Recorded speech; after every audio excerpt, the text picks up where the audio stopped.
Welcome back to the Rose Garden. We're having a woman-to-woman chat today about something that confuses a lot of people at first. Why do some places teach three universal safety rules?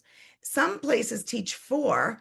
And if you listen to the safety rules verbiage and wording, sometimes they're a little different.